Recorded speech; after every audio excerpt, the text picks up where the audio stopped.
A luxury watch store ignored an elderly man, then he bought the business and fired the staff.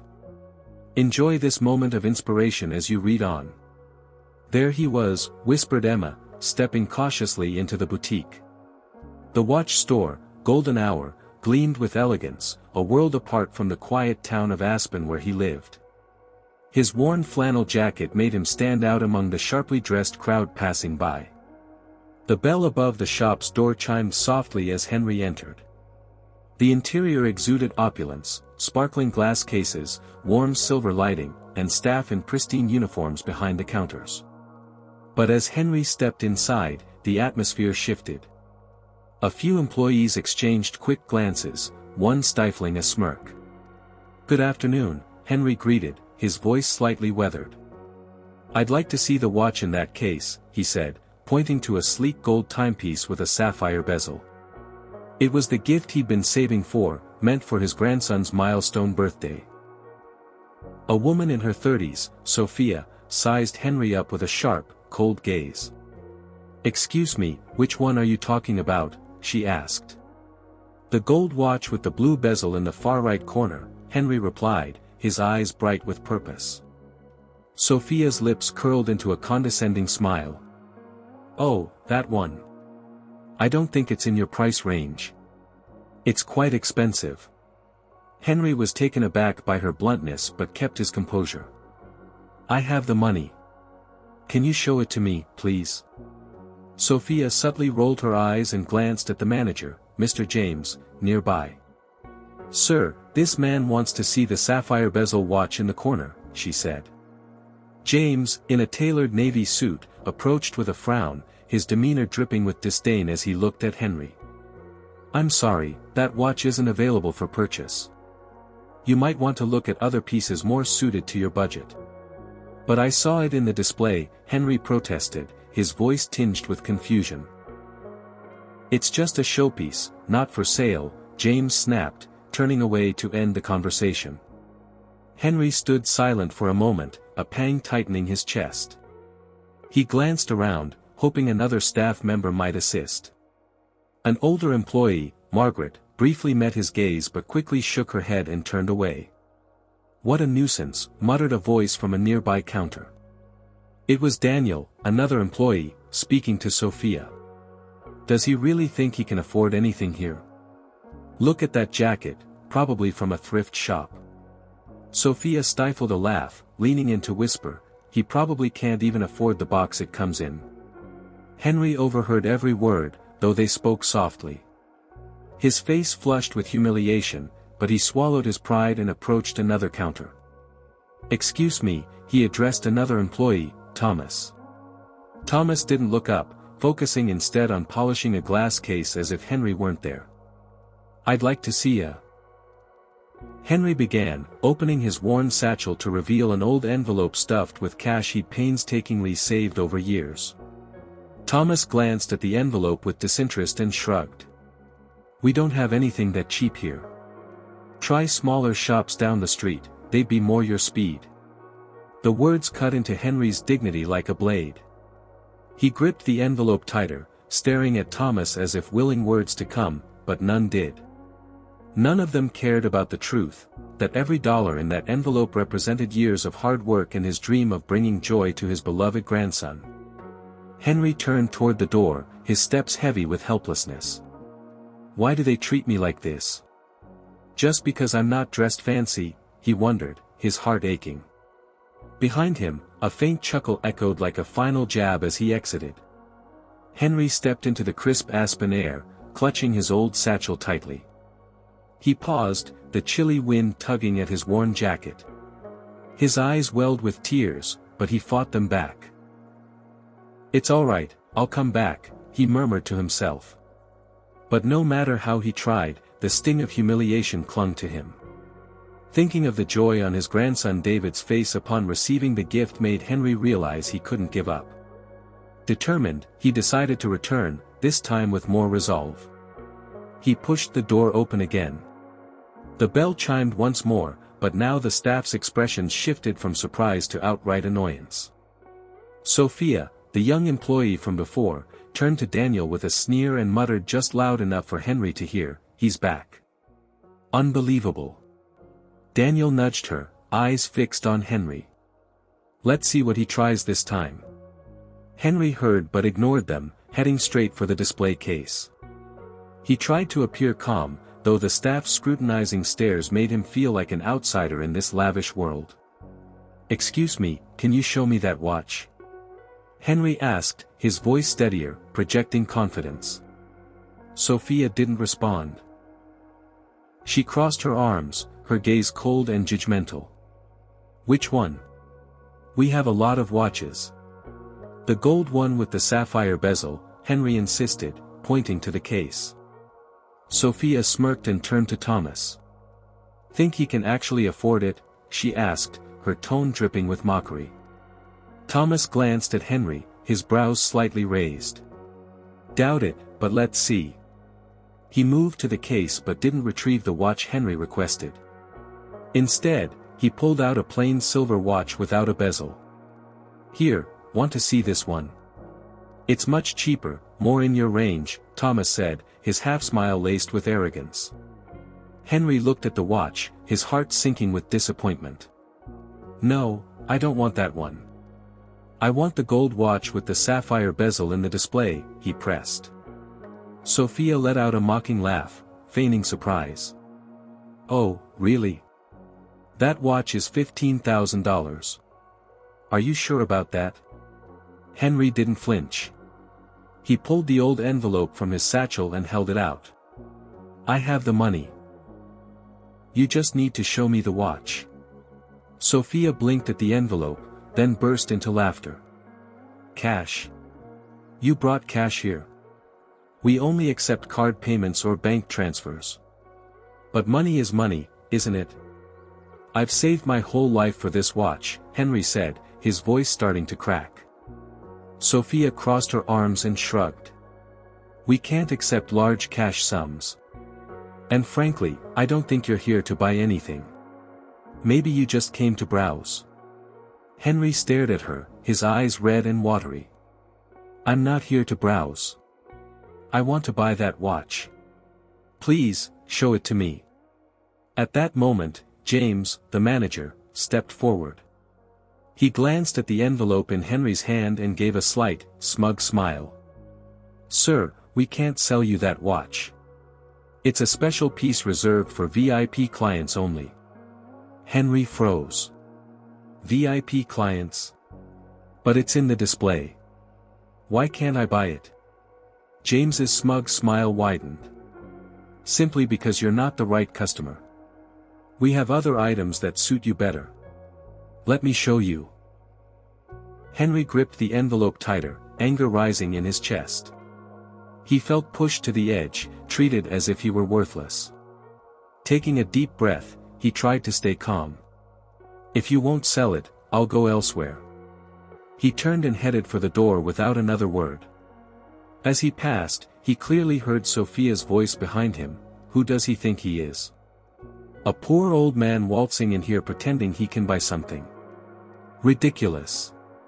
Sophia and Daniel's laughter echoed, slicing into Henry's pride like a knife.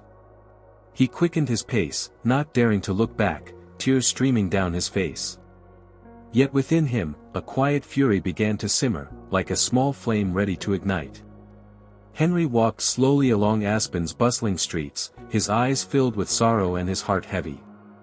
The mocking laughter of Sophia and Daniel replayed in his mind, a bitter reminder of being dismissed for his simple appearance. He tried to hold back tears, but the pain in his chest was overwhelming. Suddenly, a familiar voice called out, "Mr. Henry. Mr. Henry." He turned to see Lily, a young neighbor from his town, hurrying toward him with a shopping bag. "I was just picking up gifts for my family and didn't expect to see you here," Lily said cheerfully, but her expression quickly turned to concern upon seeing Henry's face. "Are you okay? You look upset." Henry forced a weak smile and shook his head. "I'm fine, Lily. Just came from a watch store." Lily frowned. "A watch store? But why do you look so shaken?" Henry hesitated, then recounted everything, the staff's sneering looks, the mocking remarks he endured. As Lily listened, her grip on his arm tightened, her eyes flashing with anger. "That's outrageous. They have no right to treat you like that." "It's nothing, Lily," Henry said, trying to calm her. "I'm used to it. People like me don't get much respect." "But you don't deserve to be treated that way," Lily protested. "They don't know who you are or all you've done. If they knew how much you've helped our town, they wouldn't dare look down on you." Henry gave a sad smile and said no more. He didn't want to argue, but Lily's words planted a seed. He wasn't worthless. He'd spent his life helping others, saving every penny to bring joy to his loved ones. He didn't deserve this injustice. Henry decided to return to the watch store, this time with a clearer purpose. "I have to prove them wrong," he thought. But when he entered, things only worsened.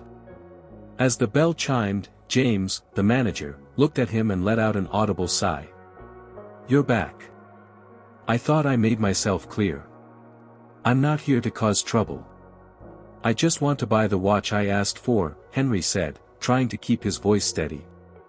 Sophia, standing by the display, jumped in with her usual mocking tone.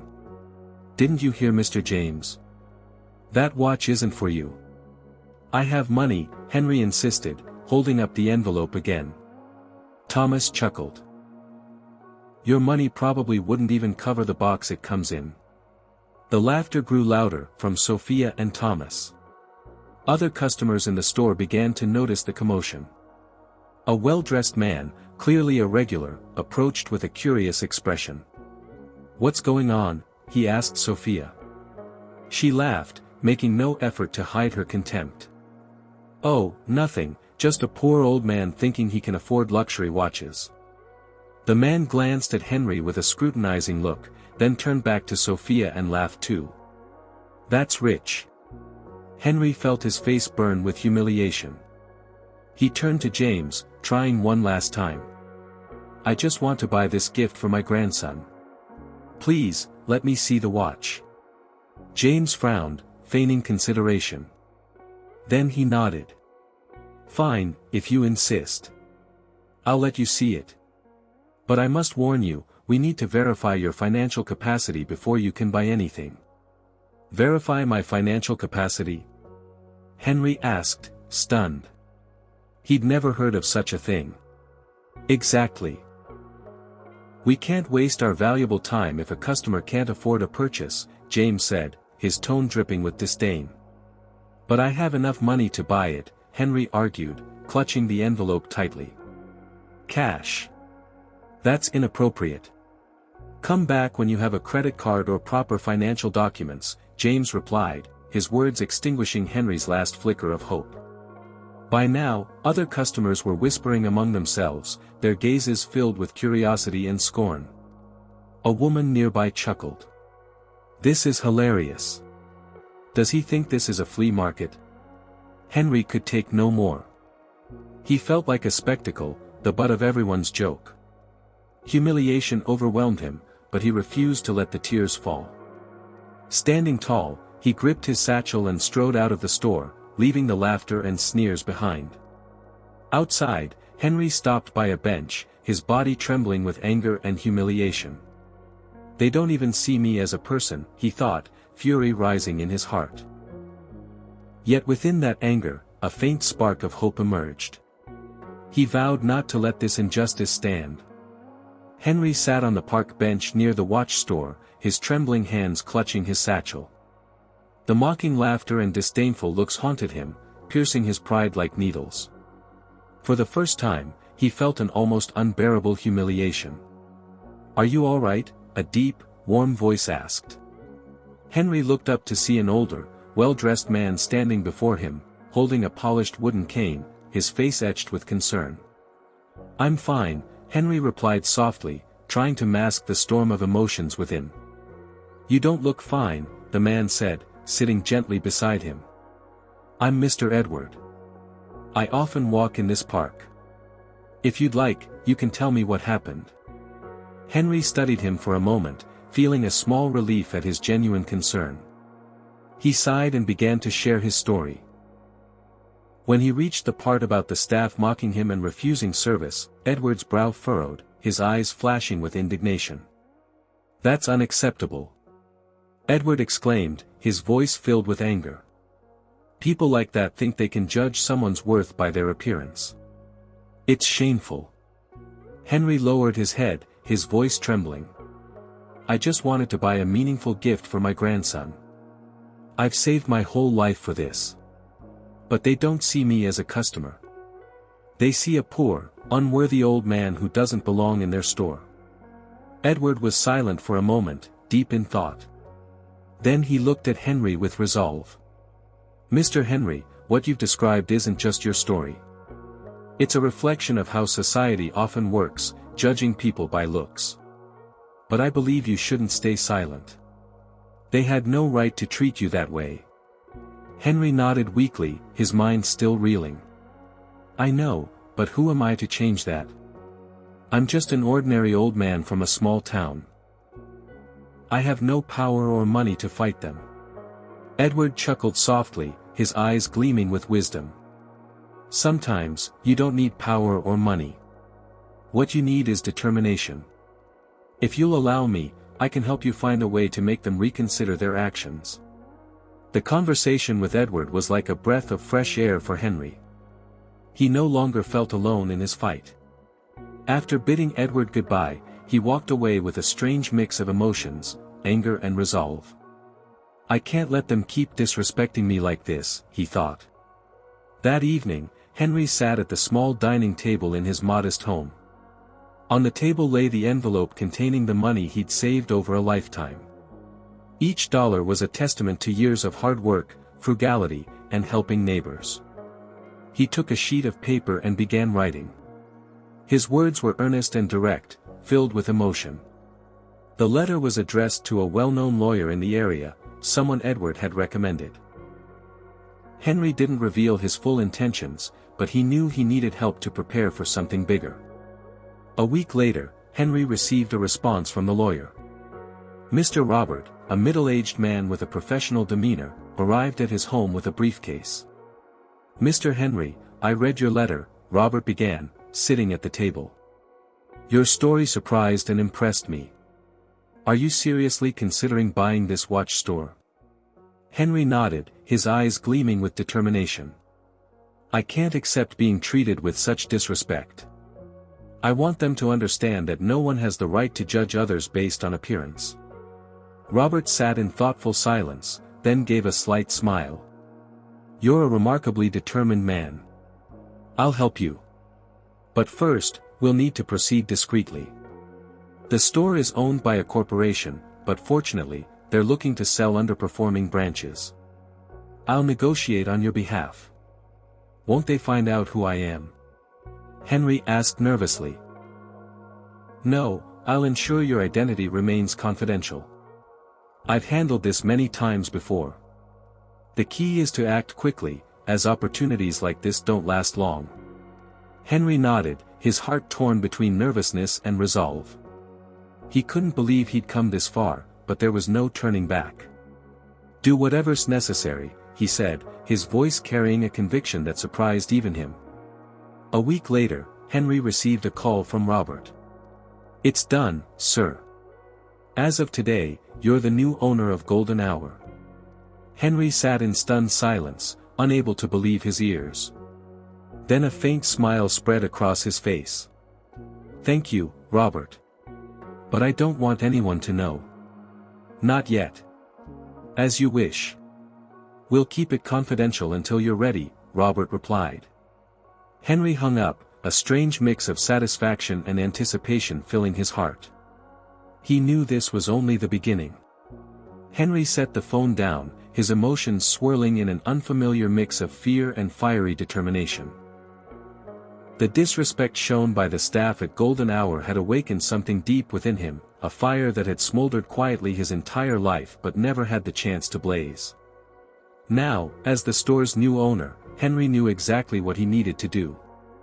The next morning, Henry left his home early. Instead of heading straight to the watch store, he stopped to visit Edward, the man who'd given him the courage to move forward.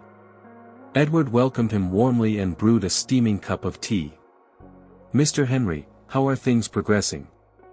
Edward asked, his eyes bright with curiosity. "The deal is done," Henry replied, his voice calm but tinged with pride. "The store is mine." Edward broke into a wide grin, tapping the table lightly. "Wonderful. But what's your next step? Will you announce it right away?" Henry shook his head, his expression thoughtful. "Not yet. I want to observe them a bit longer. I need to understand how they operate and how they treat customers before deciding my next move." "That's wise," Edward nodded approvingly. "Do you need help? I can come with you if you'd like." "No need, Edward. This is something I must handle myself." "But I deeply appreciate your support," Henry replied, his tone carrying rare warmth. That afternoon, Henry slipped on a clean but worn coat, tied his old scarf, and entered Golden Hour as an ordinary customer. The staff had no idea the man before them was now their employer.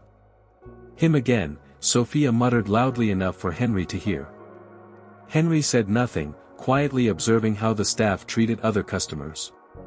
A well-dressed couple entered and was immediately greeted by Sophia and Thomas with beaming, welcoming smiles. They spoke softly, showcasing each watch, even inviting the couple to sit and try them on. Henry approached another counter where Margaret stood. He deliberately engaged her. "Excuse me, could you show me that silver watch?" he asked. Margaret hesitated, her eyes betraying reluctance. Compared to her colleagues, she seemed less openly disdainful, but she still wavered at Henry's modest appearance. After a moment's pause, Margaret nodded slightly and unlocked the case, retrieving the watch Henry pointed to. "How much is it?" Henry asked, his tone measured. $1,500, Margaret replied flatly.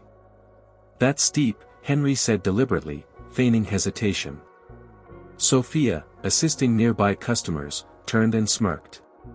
"If it's too much, you can leave now." Henry faced her, his expression unreadable, but inside, he noted every word and gesture. "Thank you, I'm just looking," he replied calmly. After leaving the store, Henry met with Robert, the lawyer who'd facilitated the purchase. They sat in a quiet cafe to discuss next steps. "Mr. Henry, what do you want me to do now?" Robert asked, opening a notebook. "I want to see all employee records, especially those dealing directly with customers," Henry said, his tone colder than usual. Robert nodded.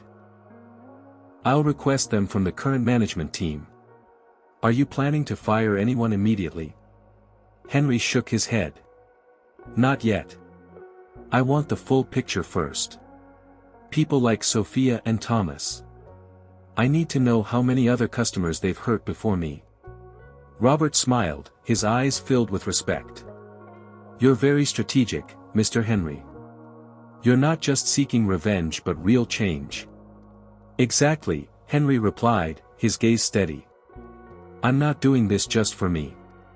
I want this watch store to be a place where everyone feels respected, no matter who they are." Over the next few days, Henry continued observing the staff. Often, he stood across the street, watching their interactions with customers. He noticed he wasn't the only one mistreated. A middle-aged man in simple clothing entered and was promptly ignored by Sophia, while Thomas pretended to be busy polishing a case to avoid engaging. When the man asked about a watch's price, they responded curtly and turned away, showing no further interest.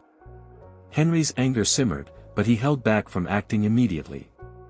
He knew patience would yield better results. "They'll face consequences," he thought, clenching his fists. Henry continued his discreet surveillance over the following days, missing no detail. He observed the stark contrast in how Sophia, Thomas, and others treated customers, warm and attentive to the well-dressed, cold and dismissive to those in modest attire. However, he also noticed Margaret, who, while not overly friendly, at least made an effort to do her job. That evening, Henry met Robert again at his modest home. The dim light cast a determined glow on his face as he shared what he'd witnessed. "Robert, I don't just want to strike back," Henry began, his voice calm but resolute. "I want this place to become somewhere everyone is treated equally.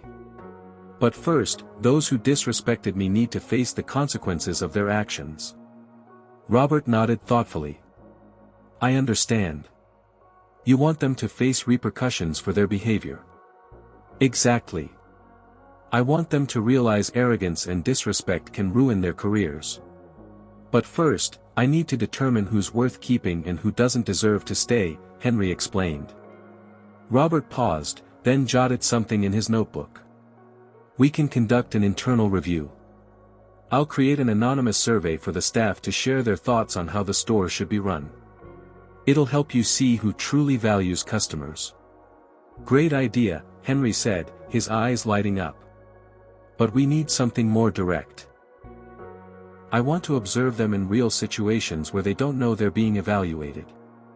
Robert smiled, catching Henry's intent. "You want to set up a test scenario, don't you? Let me arrange something."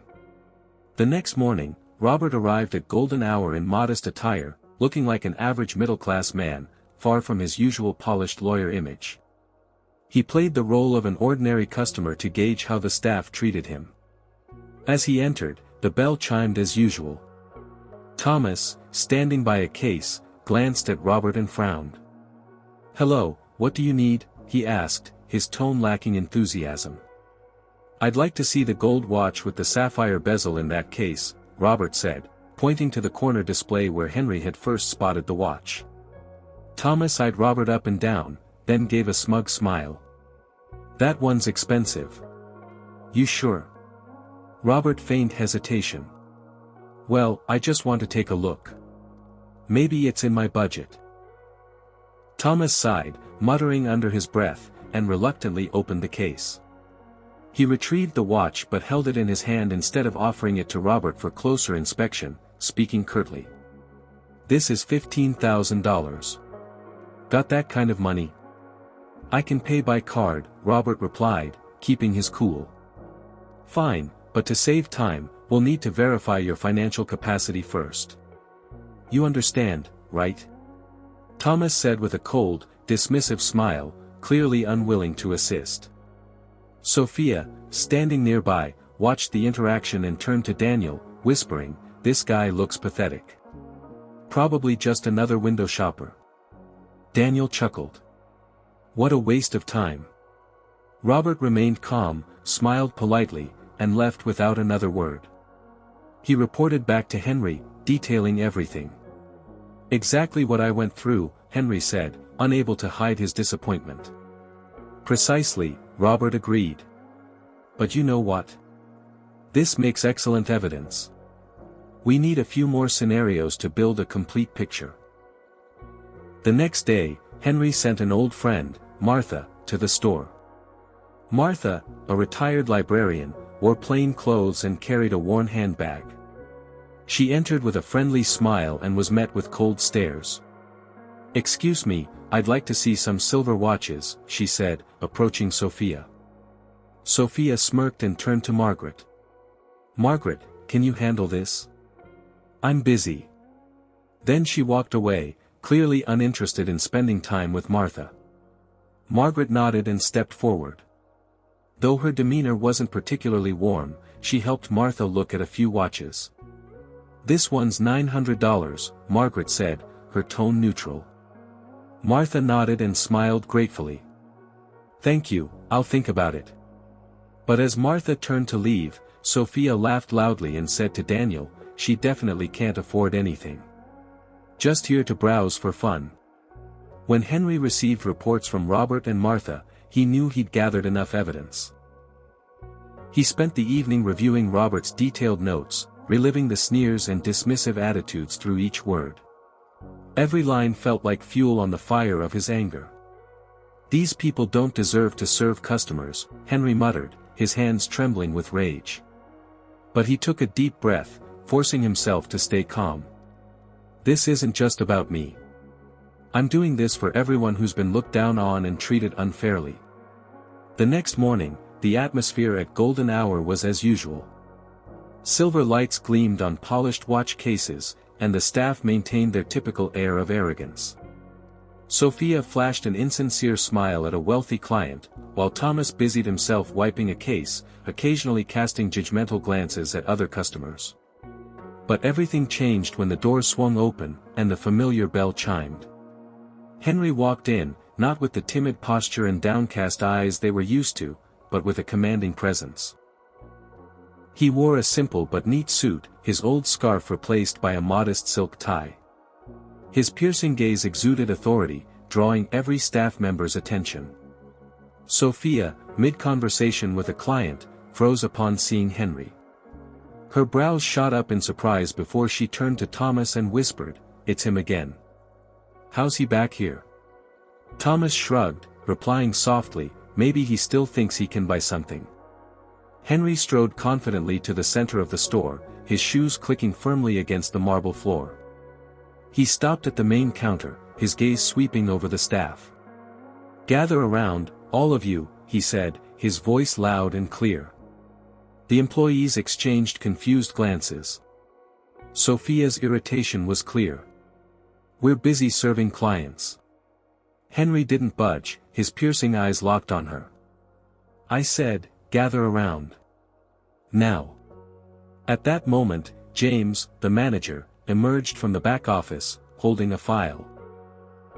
He looked at Henry, initially surprised, but his expression quickly reverted to his usual arrogance. "Sir, if you're not here to make a purchase, I'm afraid you can't disrupt our operations like this." Henry met James's gaze, his lips curling into a slight, razor-sharp smile. "You think I don't belong here?"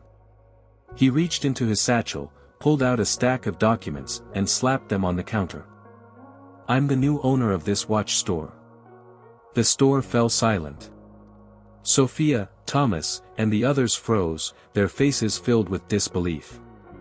James frowned, his eyes darting from the documents to Henry, now visibly confused. "You must be joking," he said. "He's not joking," a voice rang out behind him.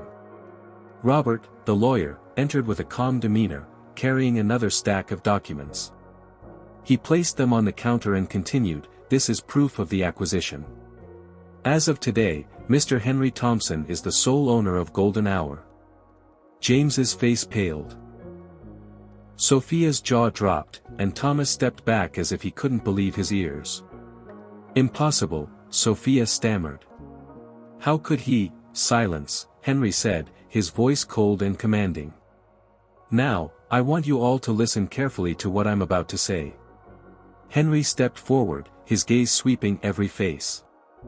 "I've seen how you run this store. You think you have the right to judge people based on their appearance, don't you? You believe only the rich, the well-dressed, deserve respect."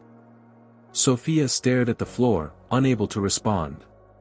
Thomas glanced nervously around, as if seeking an escape. Only Margaret, the older employee, stood still, her expression thoughtful. "Sophia," Henry said sharply, his voice cutting through the silence.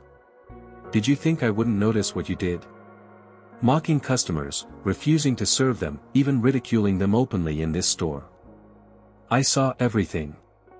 Sophia opened her mouth to speak, but Henry raised a hand to stop her. "Don't say a word. There's no excuse for your behavior. You're fired, effective immediately." Sophia's face turned ashen. "You can't do this. I've worked here for over 5 years. I don't care how long you've worked here. What you've done is more than enough for my decision," Henry replied, his tone icy.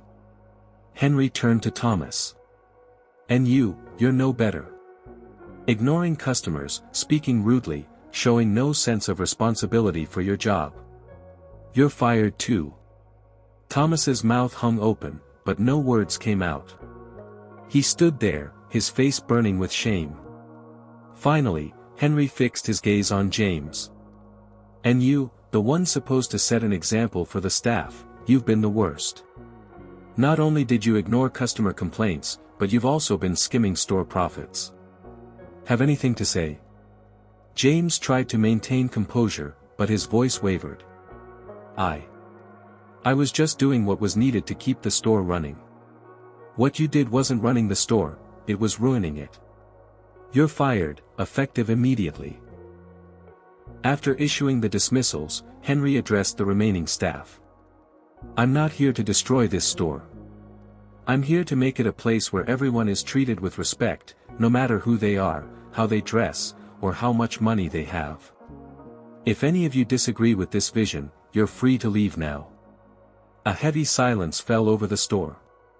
After a moment, Margaret stepped forward and nodded at Henry. "I'll stay. I've always believed customers deserve respect." Henry offered a faint smile. "Thank you, Margaret. I trust you to help rebuild this place." Henry walked to the door and turned for one last look. "This is a chance for a fresh start. I hope you won't let me down." With that, he left the store, leaving behind a tense silence. After announcing his ownership and firing the unworthy staff, Henry began his plan to rebuild the Golden Hour team. He knew transforming a place steeped in outdated practices wouldn't be easy, but he believed with the right people and proper work ethic, Golden Hour could become a symbol of respect and exceptional service. The next morning, Henry called the remaining staff to a meeting in the back office. The room was small, but the atmosphere was thick with tension. Margaret sat at the front, her face a mix of concern and determination. A few younger employees, including Sarah and Michael, who handled accounting and inventory, were also present. Henry entered, his gaze deliberately sweeping the room. He spoke in a calm but resolute tone. "I've watched you all over the past weeks. I know who among you worked diligently and who shirked their responsibilities. Those who disrespected customers are gone. But for those still here, I believe you can do better." He turned to Margaret. "Margaret, I know you weren't always enthusiastic, but I saw you step up to help customers when others ignored them. You did what you could in tough circumstances, and I respect that. From today, you'll be in charge of training new staff.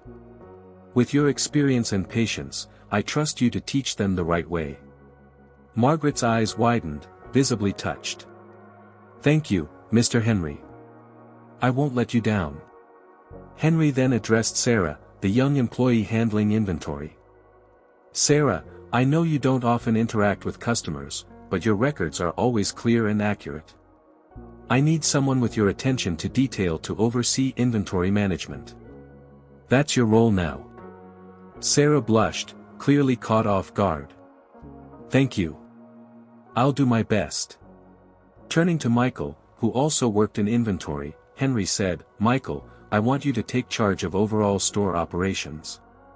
I need someone young, driven, and ready to improve things. Are you up for it?" Michael smiled confidently. "I'd be honored, sir. This is my chance to prove myself." After assigning key roles, Henry revealed his vision for the store's future. He held up a sign with a bold, clear message: "Respect every customer, regardless of appearance, age, or financial status." Henry emphasized, "This principle will guide everything we do. I want anyone who enters this store to feel respected and valued, whether they buy or not, whether they're dressed in luxury or simplicity. If anyone here can't commit to this standard, you don't belong on our team." Margaret nodded firmly, and Sarah and Michael echoed her agreement. Seeing their determination, Henry felt a spark of hope. To elevate Golden Hour, Henry knew retaining the current staff wasn't enough. He needed fresh faces with positive attitudes and a modern approach to customer service.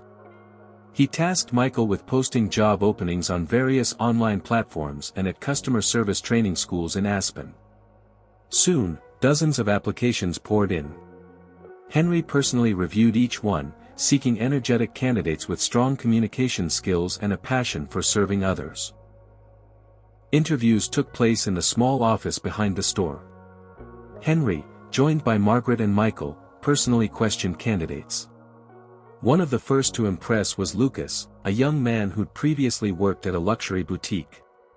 "Tell me, Lucas, why do you want to work here?" Henry asked, his gaze piercing. Lucas smiled confidently.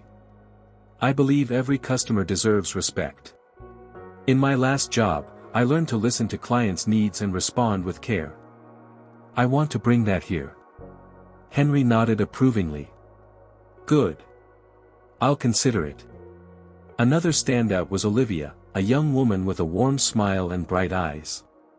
When asked why she applied, she said, "I love creating positive experiences for customers. I believe a genuine smile can brighten someone's whole day." Henry sensed sincerity in her words and hired her on the spot. After a week of recruitment, Henry had built a young, enthusiastic, professional team. He held a meeting to introduce the new hires to the existing staff. Standing before the team, Henry's eyes shone with hope. "We're not just here to sell watches. We're here to create memorable experiences, to make every customer feel welcome. Let's work together to make Golden Hour a symbol of kindness and professionalism." The team applauded, the atmosphere buzzing with positive energy. Henry felt the change he'd envisioned taking shape. Under Henry's leadership, Golden Hour began transforming day by day. He not only restructured the staff but redefined the store's operations and core values. Henry understood that to make Golden Hour a benchmark in Aspen, the focus had to be on both products and building an authentic, sincere image. He began by redesigning the store's interior. Henry hired a team of designers to create a welcoming yet elegant space. The silver lights were softened to be more inviting, and glass cases were rearranged for easier customer navigation. A large wall displayed the store's new motto, "Respect, Sincerity, Quality." Henry also introduced a special section for affordable watches, ensuring clients with modest incomes felt welcome. Named Timeless Gifts, it was designed for those seeking meaningful gifts without overspending. New employees underwent thorough training under Margaret's guidance. Now head of training, she taught them to truly listen to customers, not just to sell but to understand their needs and desires. Each staff member was reminded, customers don't just come to buy watches, they come for joy and appreciation. One day, an elderly man in simple clothing entered, his hesitant demeanor suggesting he felt out of place. This time, instead of cold stares, he was warmly greeted by Olivia, a new hire. "Hello, sir. How can I help you today?" she said, her voice full of warmth. I just wanted to look at a watch for my son, but I'm not sure I can afford one," the man replied, his voice shaky. "Don't worry, sir. I'll help you find a wonderful, meaningful gift," Olivia said, guiding him to the timeless gifts section. After some time, the man left with a sleek silver watch and a broad smile. The story spread quickly in the community, sparking curiosity about the changes at Golden Hour. Soon, the store became known as a place where anyone could enter without fear of judgment. Henry realized he needed to amplify the transformation's message. He organized a small press conference at the store, inviting local journalists to share his story. During the event, Henry openly recounted his experience of discrimination. "No matter who you are, no matter how much money you have, you deserve respect," he told the cameras. "Golden Hour isn't just about selling watches, we bring sincerity and kindness." His story became a topic of interest, with media praising him as a courageous man who stood against injustice and brought a fresh perspective to Aspen's service industry. Henry didn't stop at improving customer service. He allocated a portion of the store's profits to support local charities. A flagship project was the Timeless Futures Scholarship Fund, created to help underprivileged students pursue education. Additionally, Henry sponsored a vocational training center for older men, teaching them trade skills to earn a living. He understood that people like him, modest but resilient, deserved opportunities to shine. Each year, Golden Hour hosted a grand customer appreciation event with free gifts, special discounts, and heartfelt stories from loyal clients. These events not only drew more customers but fostered a sense of community around the brand. Henry's transformation inspired not only customers but his staff.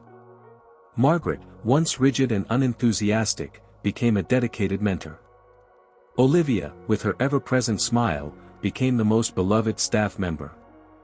Even Michael, who'd previously worked behind the scenes, took pride in being part of the change. One day, a regular customer approached Henry, took his hands, and said, "You've taught us an important lesson. Character and kindness are worth more than any watch in this store. Thank you for showing us that." Henry smiled, his heart swelling with joy. He knew the changes he'd made hadn't just improved Golden Hour but delivered a deeper message: a person's worth isn't defined by wealth but by how they treat others. Under Henry's leadership, Golden Hour quickly became one of Aspen's most cherished watch stores, not just for its high-quality products but for the inspiring story of humanity and kindness behind each timepiece. Henry, once a simple man dismissed by others, now stood as a symbol of true character and values. Mr. Henry Thompson's story is a powerful reminder of the strength of character and kindness. Through his journey, he proved that a person's true value lies not in their appearance or possessions but in how they treat others. The lesson is clear. Never judge others by their looks, for everyone has a story worthy of respect. Respect and sincerity not only build lasting success but bring deeper meaning to life and community. If you enjoyed this story, we invite you to give it a like and share it with others. Your support inspires us to keep bringing heartfelt stories like this one. Thank you for reading, and we'll see you soon.